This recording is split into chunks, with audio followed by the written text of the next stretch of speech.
2013년 9월 29일 하나님께서 우리에게 주시는 말씀은 마태복음 25장 37절에서 40절입니다.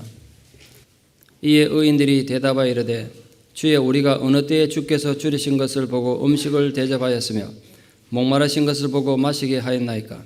어느 때에 나그네 되신 것을 보고 영접하였으며 헐벗으신 것을 보고 옷 입혔나이까? 어느 때에 병드신 것이나 옥에 갇히신 것을 보고 가서 배웠나이까 하리니 임금이 대답하여 이르시되 내가 진실로 너희에게 이르노니 너희가 여기 내 형제 중에 지극히 작은 자 하나에게 한 것이 곧 내게 한 것이니라 하시고, 오늘은 제가 설교하지 않고 우리 선배 되시는 손다림 목사님께서 먼 곳에서 오셔서 또 이렇게 마지막 집회날 말씀을 전해주셔서 대단히 감사를 드립니다. 그리스도인 작은 이들의 벗이란 제목으로 말씀 전하실 때 하나님 은혜가 충만하기를 소망합니다. 우리나라에 처음 선교사님이 입국하신 것이 아주 공식적인 선교사로는 1885년 언더우드 목사가 오신 것이 첫 번이었습니다. 물론 그보다 앞선 1년 전에 알렌 선교사가 오셨지만 그분은 의사로 오셔서 헌신을 하셨고 순수하게 교회를 설립하고 세례를 주고 하는 이 일을 위해서는 언더우드 선교사가 첫 번이었습니다. 그렇게 오셔서 헌신하시기 시작하였다가 1907년이 되면 처음으로 7분의 한국인 목사가 탄생되게 됐습니다. 그리고 그로부터 5년 뒤 1912년에 조선제수교장로회라는 지금의 대한제수교장로회라는 교단의 공식으로 출발하게 됐습니다. 거슬러서 1912년의 상황으로 돌아가 보면 나라의 형편이 참으로 어려웠을 때입니다. 이미 1910년 한일 강제병탄으로 공식적으로는 나라가 없어지고 망해버렸습니다. 국가의 모든 조직이 다 해체되고 군대도 해산되었습니다. 이러한 시기에 교회는 오히려 지역마다 교회를 세우고 지도자들을 길러내 목사와 장로로 창립을 하고 노회를 조직하고 전국 규모의 총회를 조직해서 없어져 버린 나라의 조직을 대신해서 백성들을 돌보고 섬기는 일을 시작하도록 하나님께서 사명을 주셨습니다. 그로부터 정확하게 100년의 세월이 지났습니다. 지나간 100년 세월을 돌아보면 모든 것이 꿈만 같고 기적과 같고 하나님의 넘치는 은혜와 능력의 역사였다고 스스로 생각해 봅니다. 나라가 없어졌던 시절에는 나라를 되찾고 절망 중에 있던 백성들에게 희망을 주는 일을 위해 교회가 최선을 다했습니다.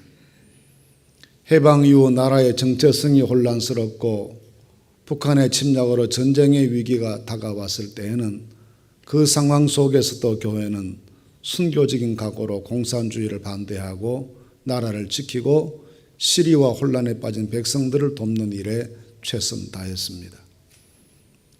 군사 독재 정부 시절에는 민주화를 위한 헌신적인 투쟁에도 교회가 앞장서 왔습니다. 역사에 큰 고비가 있고 혼란이 찾아왔을 때마다 교회는 백성들이 기댈 수 있는 언덕이었고 의지할 수 있는 지팡이처럼 늘 국민들 곁에 있었습니다. 그래서 교회가 희망이고 교회가 의지였고 교회가 백성들에게 꿈과 용기를 주는 자랑스러운 역사였습니다. 그렇게 세월을 보내고 100년이 지난 오늘 우리의 현실은 과거의 영광스러운 역사를 되짚어 보면서 우리의 모습에 많은 참담함과 부끄러움을 느낄 때가 많습니다. 많은 사람들이 교회를 등지기 시작했습니다. 교회를 향한 세상의 눈초리가 예사롭지가 않습니다. 세속주의의 거대한 물결이 교회를 밀려들어와 성도들의 신앙을 혼잡하게 만들었고 교회를 변질되게 했습니다. 각종의 이단들이 여기저기에 출몰해서 성도들을 유혹하고 시험에 들게 합니다. 젊은이들이 교회를 떠나고 교회 학교가 비어가기 시작합니다. 교회 안의 사정만 어려운 것은 아닙니다. 교회 밖의 형편도 그렇습니다. 이혼율과 자살률이 세계 최고 수준을 기록하게 됐습니다. 세계에서 가장 빠른 양극화 속도 때문에 중산층이 무너지고 가난한 사람들의 수가 더 늘어나게 됩니다. 지역 갈등, 이념 갈등 또는 세대 갈등, 계층 갈등 등의 갈등이 한국의 고질병처럼 우리 사회에 자리 잡기 시작했습니다. 이런 여러 정황들을 어떤 신학자는 한국교회 또는 세계교회가 서 있는 현재 형편이 마치 퍼펙트 스톰 앞에 서 있는 사람들과 같다 했습니다. 퍼펙트 스톰이란 기상학자들이 사용하는 용어인데 지진이나 해일, 강풍, 폭우 등등이 한꺼번에 몰아닥친 최악의 기상 상황을 말합니다. 오늘날 세계교회가 서 있는 형편이 마치 그와 같아서 매우 어렵고 위기, 혼란 이런 것들의 도전에 직면해 있다는 말씀입니다. 이런 상황 하에서 제가 속해 있는 대한여수교 장로회 총회는 이것을 극복해 나가는 우리의 주제로 그리스도인, 작은 이들의 벗이라는 주제를 정하게 됐습니다. 어찌 생각해 보면 이렇게 거대한 세계사적 전환 앞에 엄청난 교회를 향한 도전이 몰려오는 이 시기에 그리스도인이 작은 이들의 벗이 되자는 주제가 너무 힘이 없어 보이고 엄청난 문제를 해결하기에는 역부족으로 보일 수 있습니다. 그러나 이와 같은 주제를 설정하게 된 것은 우리 나름의 많은 고민과 갈등이 있었습니다. 그 가운데도 가장 시급히 해결해야 될 과제로 우리 정체성의 회복을 꼽았기 때문에 이런 주제를 정하게 됐습니다. 정체성이란 내가 누구인가를 확인하고 내가 무엇을 해야 될 사람인가를 깨닫고 내가 원래 서 있어야 될 그 자리에 가서 서는 것을 일컬어 정체성 회복이라 말합니다. 모든 변화의 시작은 그 공동체를 구성하는 사람 한 사람의 정체성 회복에서부터 시작될 수 있는 것이기 때문에 그리스도인 작은 이들의 벗은 매우 중요한 개념입니다. 1541년 제네바에서 종교개혁을 주도하던 존 칼빈이 다시 제네바로 돌아오게 됐습니다. 원래 제네바에서 사역하던 그가 제네바 시의회로부터 추방을 당하여 잠시 스트라스부르크로 물러가 있었습니다. 아마 강력한 개혁에 저항했던 수구파들의 저항 때문에 그리 된 것이었다라고 생각합니다. 제네바에서 칼빈 없는 개혁을 시도해 보아서는 여의치 못하자 그런 지도자 다시 필요하다 생각해서 시의회가 그를 다시 불렀을 때 돌아와서 했던 연설 가운데 한 구절에 이런 말이 있습니다. 만약 여러분들이 진심으로 나를 다시 부르는 것이라면 여러분 가운데 만연한 각종의 범죄와 방탕함을 먼저 청산하십시오. 내 생각에 복음의 적은 교황도 이단도 유혹하는 자들도 독재자들도 아니라 오직 나쁜 그리스도인들입니다 라고 했습니다. 교회의 가장 큰 적이 누구이겠습니까? 그리스도 예수의 가장 큰 적이 누구이겠습니까? 이단도 유혹하는 자도 독재자도 아니라 그리스도인답지 못한 그리스도인들이 교회의 가장 큰 적이 된다는 그의 지적은 500년 세월이 지난 오늘에도 우리가 깊이 마음에 새겨야 될 사실입니다. 그리스도인으로 살아가면서 신앙의 본질에서 벗어나 있고 마땅히 해야 할 본질내적 사명 앞에 악하고 게으른 자세를 취하고 의와 평강과 희락으로 가득 차야 할 하나님 나라 건설을 위해 눈물의 씨앗을 뿌리지 않는다면 우리는 본의 아니게 그리스도 예수의 원수가 되는 것이요 하나님의 밭에 뿌려진 가라지에 불과할 것입니다. 그렇다면 주님께서 우리에게 가르쳐 주신 우리의 본질, 우리의 정체성은 무엇입니까? 주님께서는 우리에게 무엇이 되라 말하시고 어떤 존재로 서라 말씀하시고 어디에 있어라 말씀하시는 것입니까? 오늘 읽어주신 본문 말씀이 질문에 답하고 있다고 생각합니다.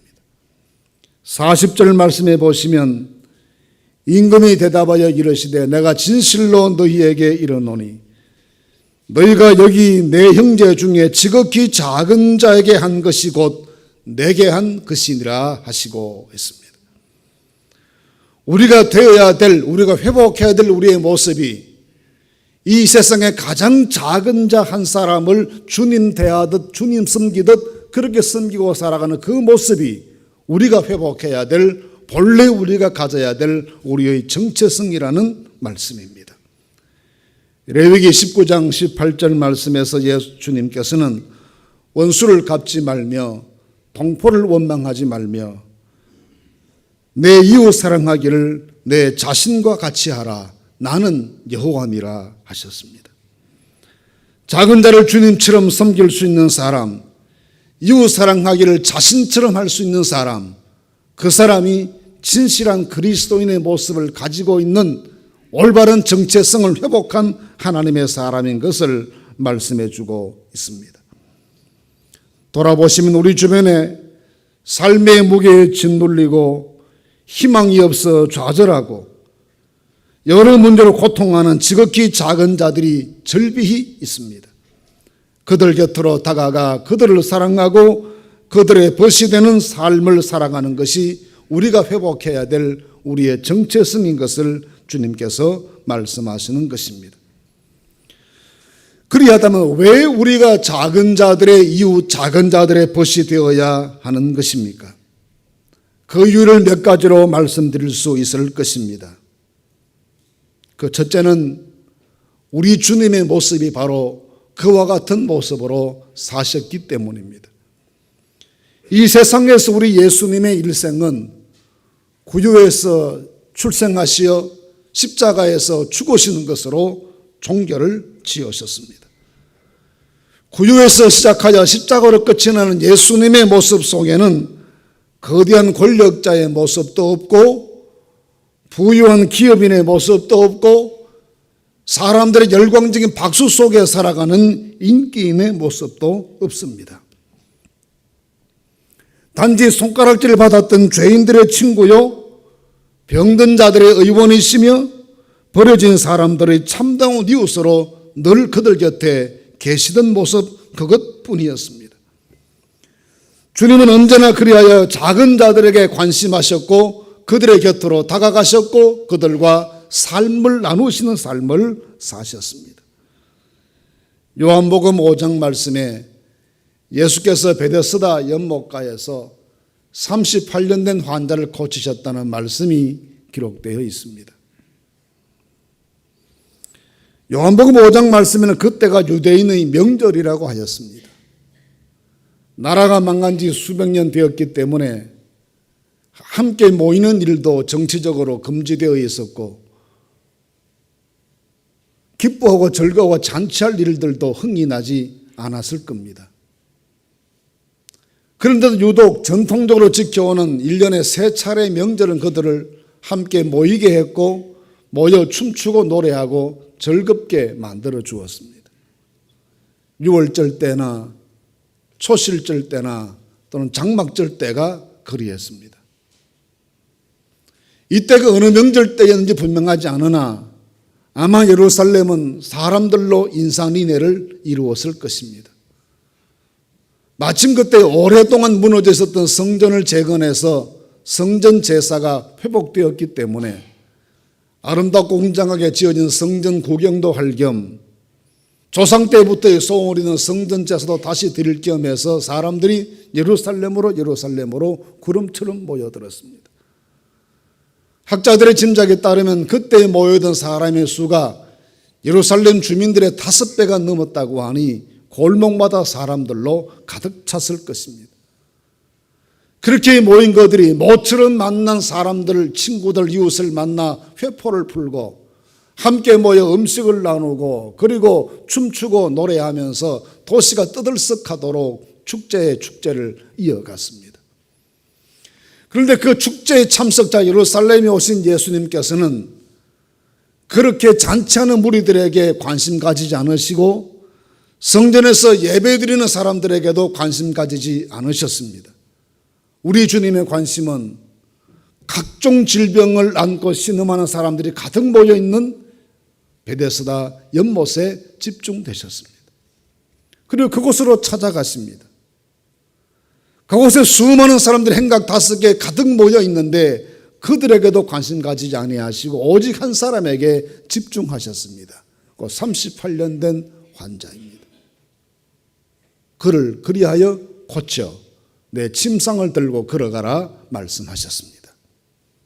왜 우리 주님은 잔치에 대한 관심보다도 이 비참한 사람들이 군상들로 모이는 자리에 관심을 가졌겠습니까?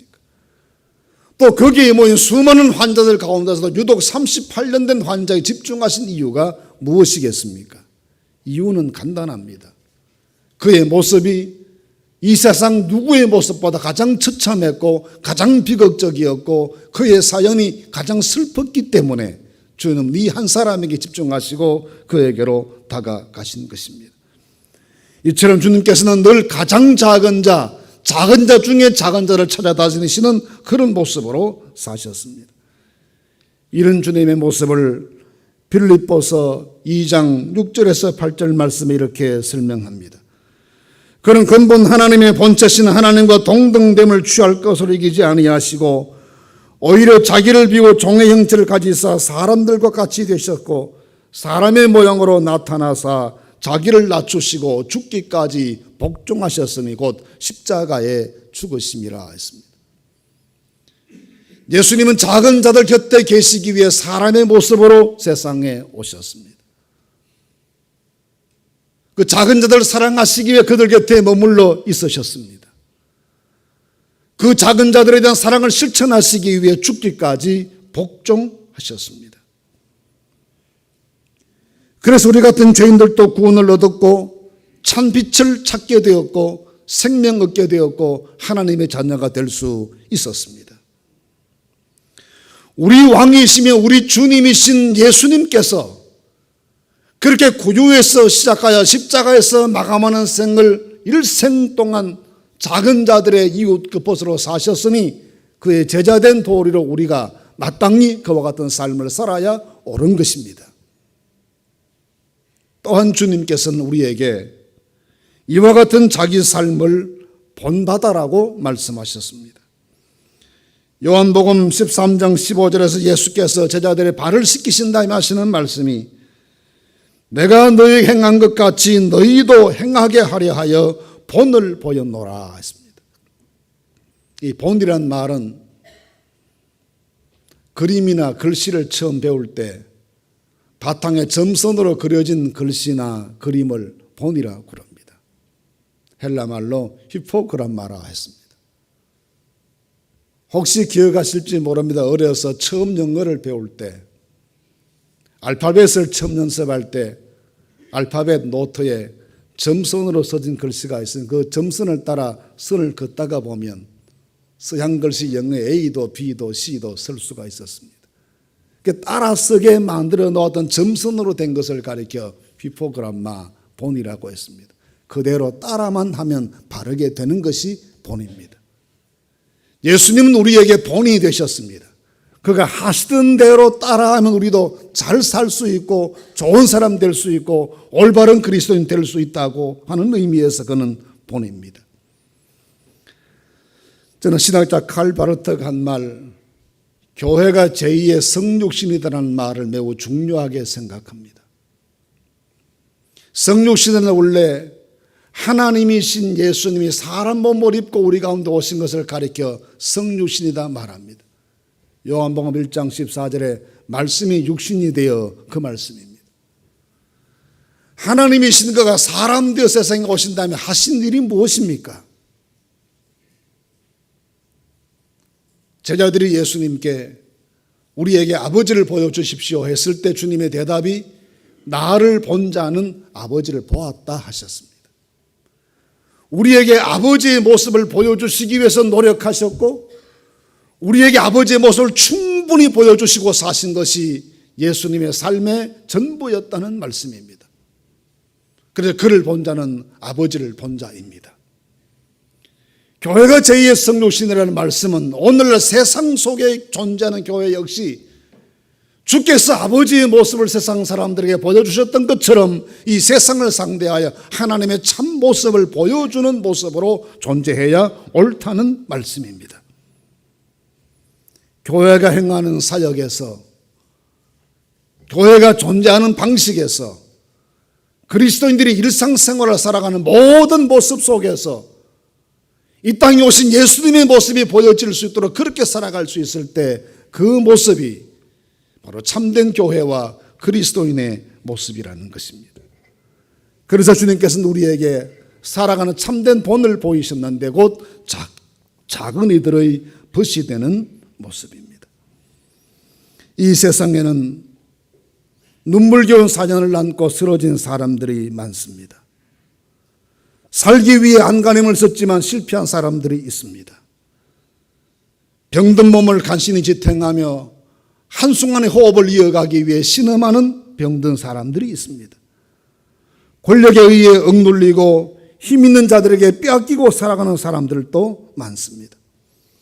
이 모든 사람들이 그리스도인이 참된 사랑으로 다가가 벗이 되어 주어야 할 우리의 이웃입니다.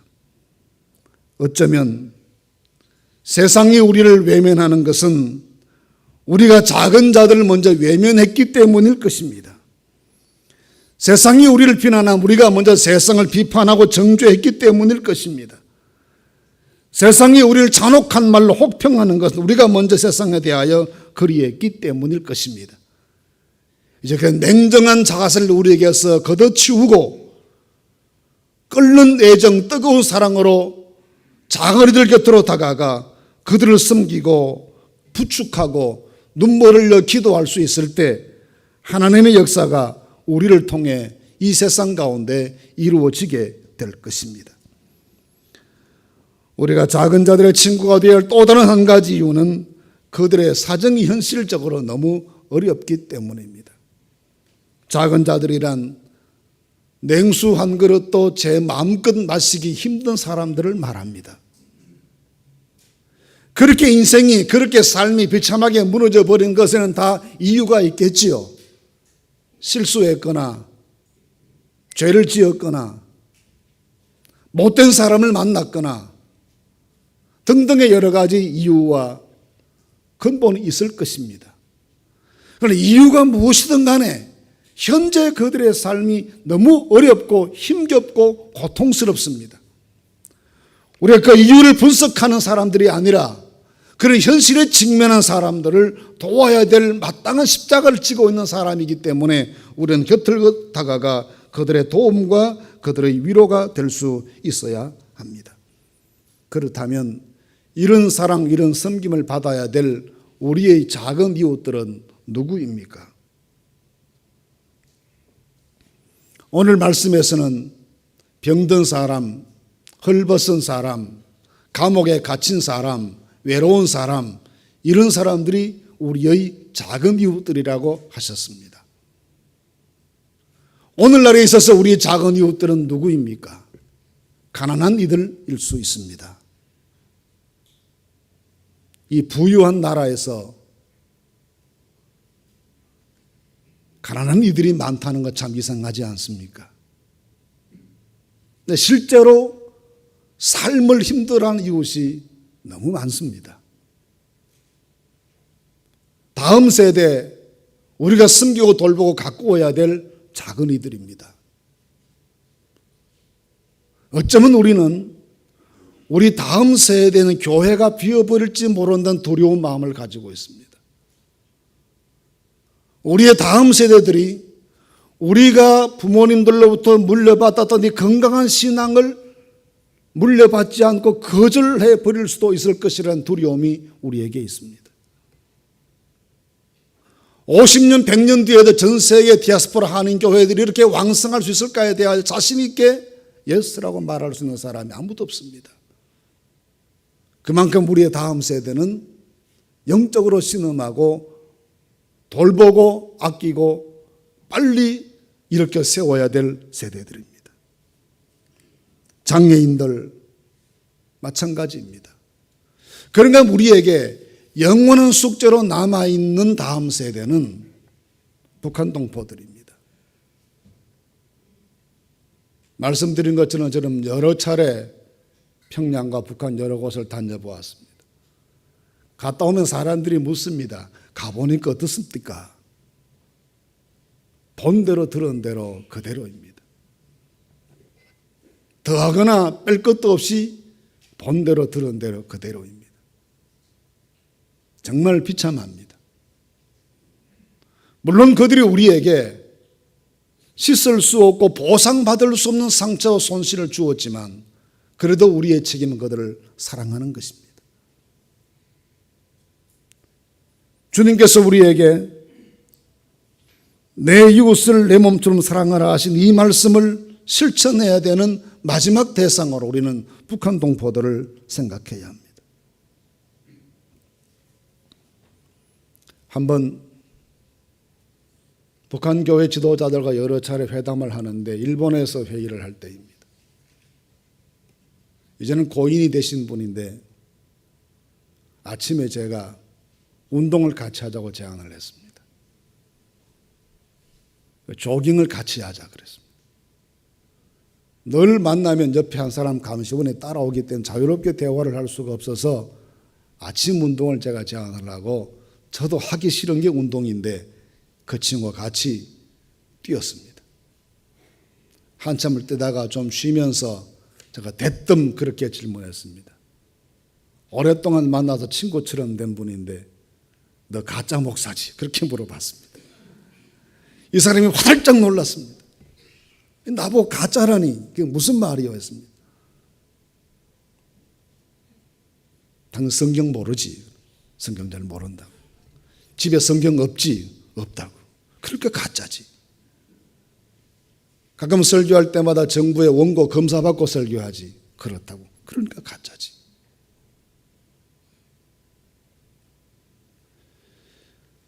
그랬더니 친구가 제 손을 꽉 잡으면서 눈물 뚝뚝 흘리면서 하는 말이 우리나라에서는 하나님께 죄를 지으면 회개할 기회가 있지만 수령께 죄를 지으면 회개할 기회도 없습니다. 그게 그의 대답이었습니다. 저는 그 말을 듣고 그분에게 무척 미안하게 생각했습니다. 단 한 번의 실수로 목숨을 내놓아야 될 상황 속에 살아가는 그리스도인, 그들이 북한의 그리스도인들입니다. 그러나 그들을 정죄해서 안 됩니다. 그나마 그 체제, 그 사회 속에서 신앙을 지켜나가기 위해서 자기 나름의 목숨 건 여정을, 순례를 살아가고 있는 사람들이 그들입니다. 그런 사람들일지라도 더 많아져야 북한의 온건파가 더 많아지게 되고 대화와 평화를 주장하는 세력들이 늘어나게 될 것입니다. 우리가 그들의 입지가 세워질 수 있도록 도와줘야 합니다. 그래서 저는 북한 교회의 대화를 매우 중요하게 생각합니다. 어쩌면 아무리 섬기고 도우고 쏟아부어줘도 메아리 없는 산처럼 우리에게 대합니다. 저 한 번도 고맙다는 인사를 들어본 적이 없습니다. 미안하다는 말도 들어본 적이 없습니다.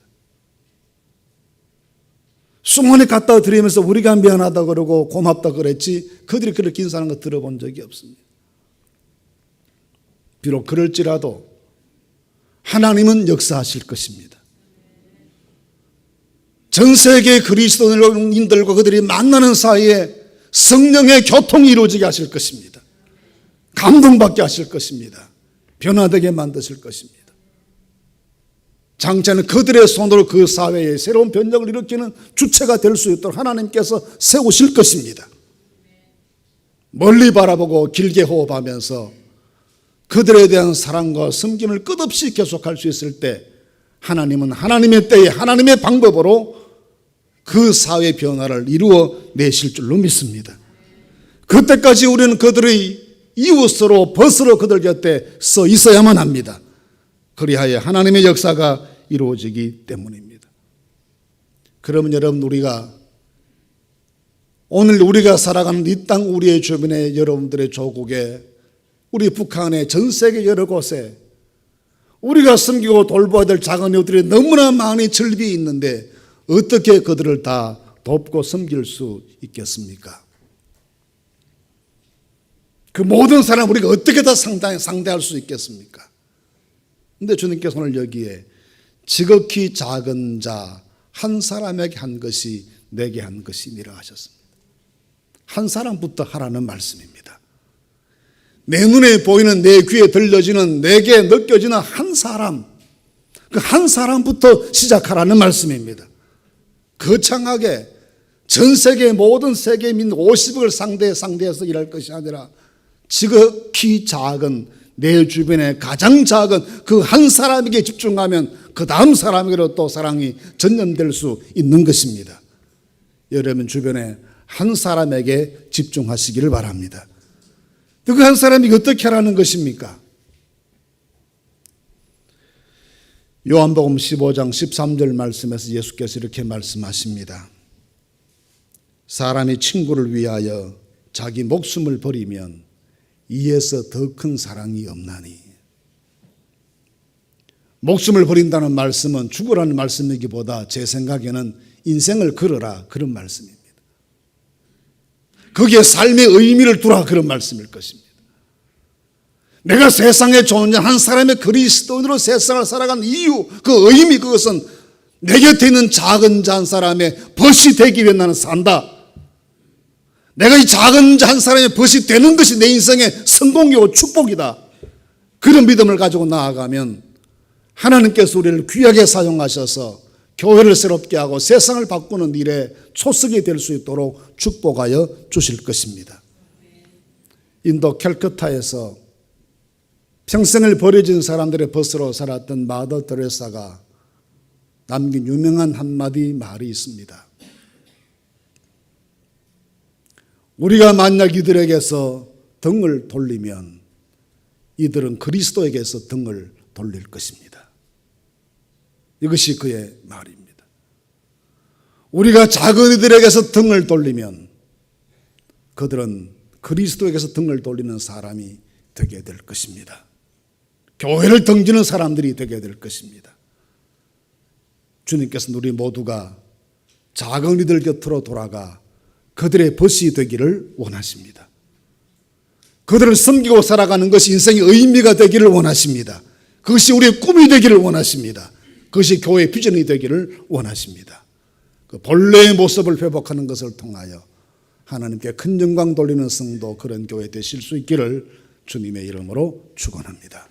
기도하겠습니다. 걸어가신 하나님, 저희들을 작은 이들의 벗이 되도록 불러주셨습니다.